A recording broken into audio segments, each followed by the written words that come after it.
Alright, Dang Dog Bloggers, welcome back to another video review. This time we have a Hot Toys MMS 283 Obi Wan Kenobi, also known as Old Ben, from Star Wars Episode 4, A New Hope, also as, I would just say from A New Hope, because in Empire Strikes Back and Return of the Jedi, he is in the his quote-unquote spirit form, or the afterlife form, whatever you want to call that.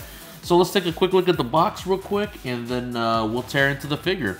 Keeping with the similar theme that they've had along the lines for the original trilogy, it's a black on black box, so a lighter black here with a darker black with the Ascension little art right here with the actual a print of the actual figure itself on the front.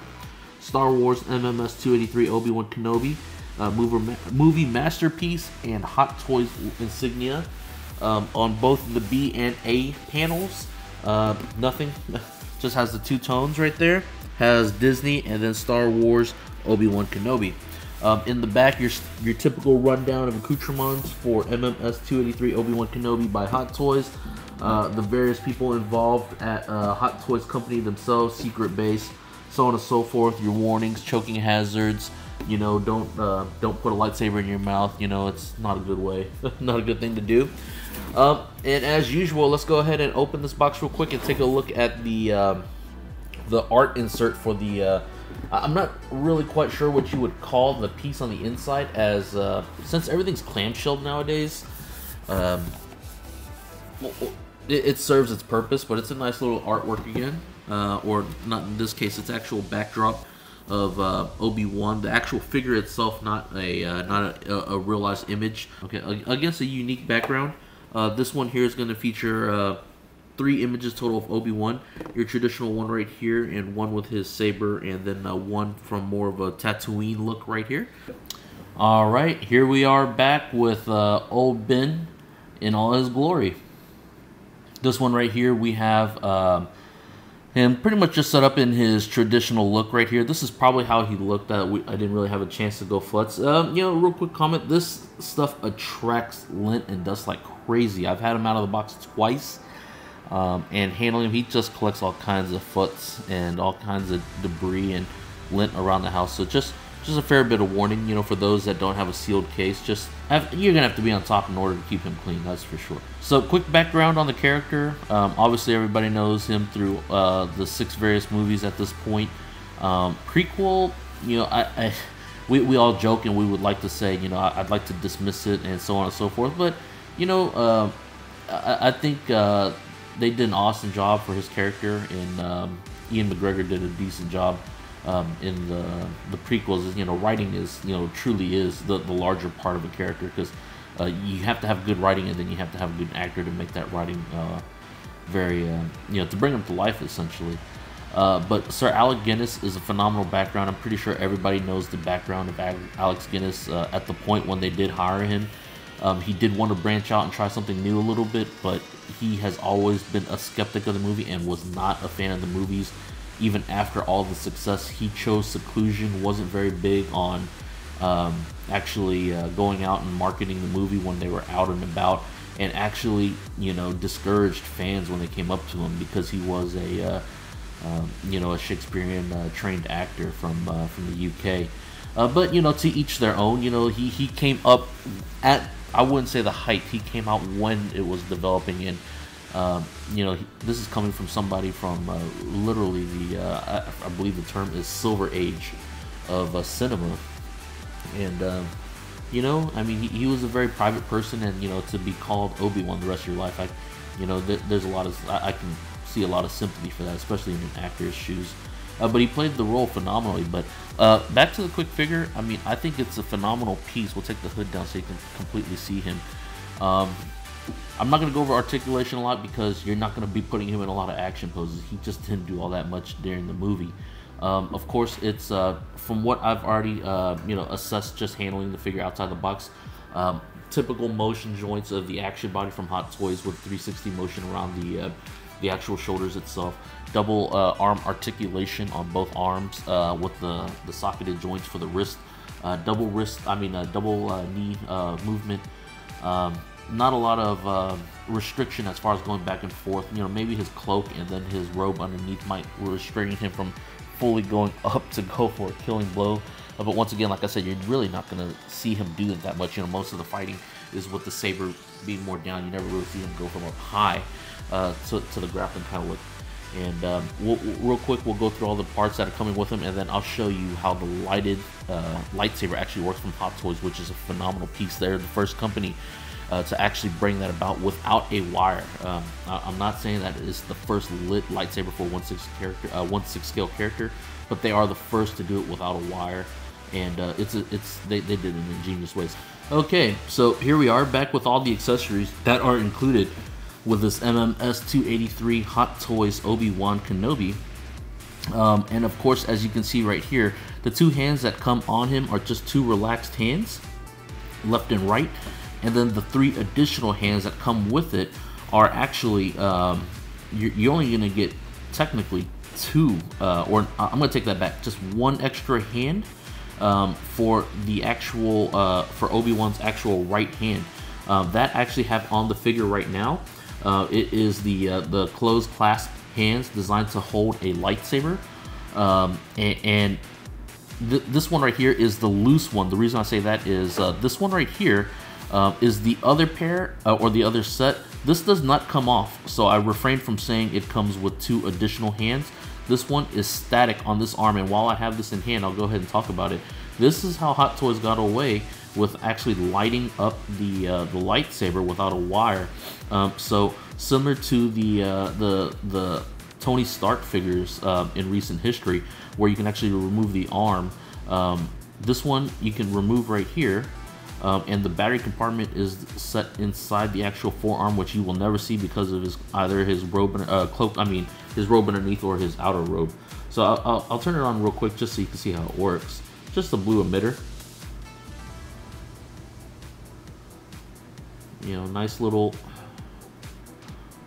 LED in there, and then I'll actually show how to go through it as far as installing it and then putting the saber in. So the other two hands for his left hands are actually going to be another hand to actually another clasping hand on his left side. His kind of his gesturing hand whenever he's doing the Force. You know, these aren't the droids you're looking for. That's almost sounded like a Russian accent there.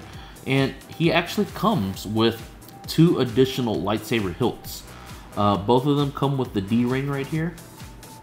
And the D-ring is designed to snap onto his belt, or his Jedi belt. So if we can get a shot of that. They both have the D-ring to where you can clasp on. The one I have in hand right now with the actual saber. So the saber, the saber itself is designed to go into all three of these saber, or two of the saber hilts. I should take that back. So the one that's in his hand right now is, I guess, for everyday display of the actual figure itself. It does not light up, but it has a provision for you to actually put in the saber, similar to the one inside the actual light up saber here. So it's a little deeper. This one, uniquely, they give you, which I think is an extra bonus. You know, kudos to Hot Toys. I really appreciate that.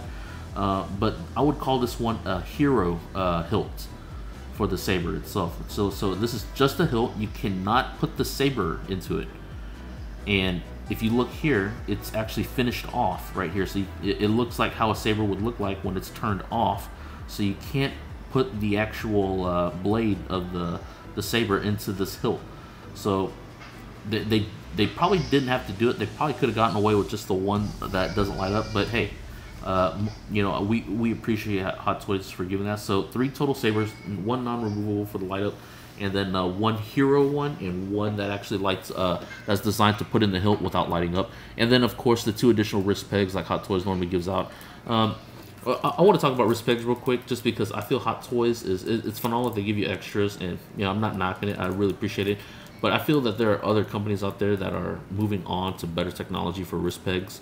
Sideshow, even Medicom, but maybe Hot Toys has a formula down that, you know, I'm not gonna knock. I think I've broken 1 on a pre-owned figure that I bought from somebody, and even then I have so many of these now that I can easily replace them. But Maybe that's why it allows their forearms to be so skinny right there at the wrist, and be more human-like. So just my thought.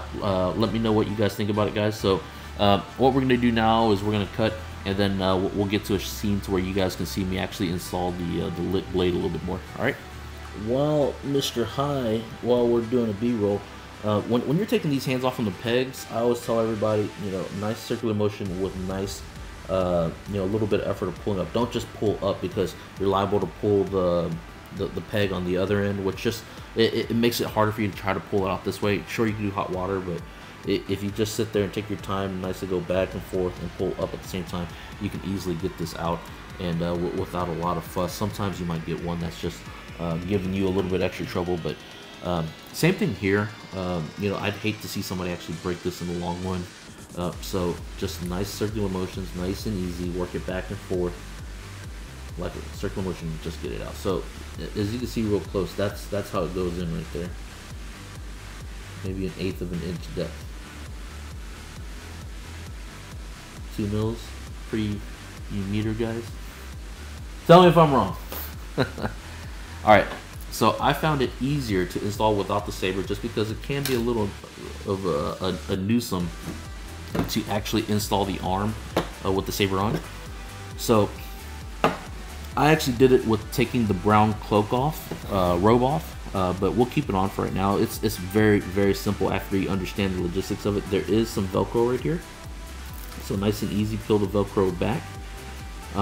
Don't, like your typical Velcro shoes, don't just sit there and pull it apart, because sometimes the quality control, and these are small figures and mass produced. This Velcro is it's just glued on, so it might work its way out. So I actually hold from the body here, and then the joint, you can see where it comes down. It's about halfway up on the actual bicep itself.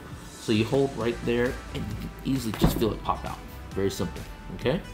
So the same idea. It's hard to see. Maybe we'll come down, or maybe I'll do a video whenever I'm at, or a quick photo of how it looks in there. So obviously it's gonna be a gap, and you can't fit the arm in like so. Obviously you're gonna have it to where it, this piece right here is gonna go into a socket, but this piece is gonna have to be able to fit in down here.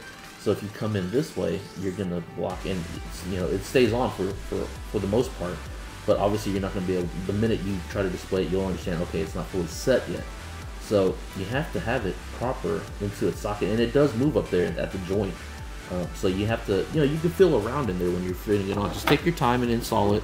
Like I said, it's not hard to do. Hot Toys thought it through. It's a great way to do it without having to fully unrobe him Barbie style. So I'm going to work his, putting that wrong arm in there. So I'm going to pull the sleeve down. He is wearing 3 layers, which I always, thinking back to the tattooing, I'm like, 3 layers, that's Jesus, that's insane. But hey, maybe tattooing was actually so cold, it's hot. You tell me. That's how we do it here in Texas. It's so cold, it's hot. So you can feel the arm, all right, and you're gonna feel a pop. Boom. Look, easy peasy lemon squeezy. So I'm gonna pull his arm down, and that's it. That's all they wrote. I told you, people. So before I pull all his sleeves down, go ahead and turn on the actual light. Get our base back out here, fully illustrate for you guys. By the way, this is easily one of my favorite figures from the original trilogy release from Hot Toys so far. And, I love me my Bespin Luke, don't get me wrong. That's so much emotion in that figure. You get so much, especially the exclusive, where you get the unhelmeted or the damaged Vader helmet from the scene from Dagobah, where Luke encounters himself in the Vader mask, which that's one of my favorite exclusive accessories. You guys tell me what your favorite exclusive accessory from Hot Toys is in whatever series, but I thought it was phenomenal. Here, turn around. Yeah. So there you go. That's Obi Wan Kenobi with his lit lightsaber, unwired, from Hot Toys, MMS 283. Easily one of my favorite. The Han Solo figure was, I liked it, but I didn't feel it captured his the many faces of Harrison Ford. This one, I mean, the costuming on here, the look of Alex Guinness, you know, the concern and the hope that he has in his face for you know, the rise of the Empire and the dark side. And he also has his face conveys so much message. He's concerned about Alderaan, you know, the millions of lives, you know, just silenced at once. The you know, going to find the turning off the tractor beam, or deactivating the tractor beam, you know, looking on at Luke with hope. I think they captured it perfectly. You know, the Han Solo scope, it looks like Harrison Ford, but you know, it's hard to picture him in all the different, you know, mannerisms that he portrayed in the movie. So that's you know, that's really going to conclude it for this review of the Hot Toys MMS 283 Obi Wan Kenobi. Let me know how you guys like it at the bottom of the video here, and catch you guys at the next video review, Dang Dog Bloggers. May the Force be with you.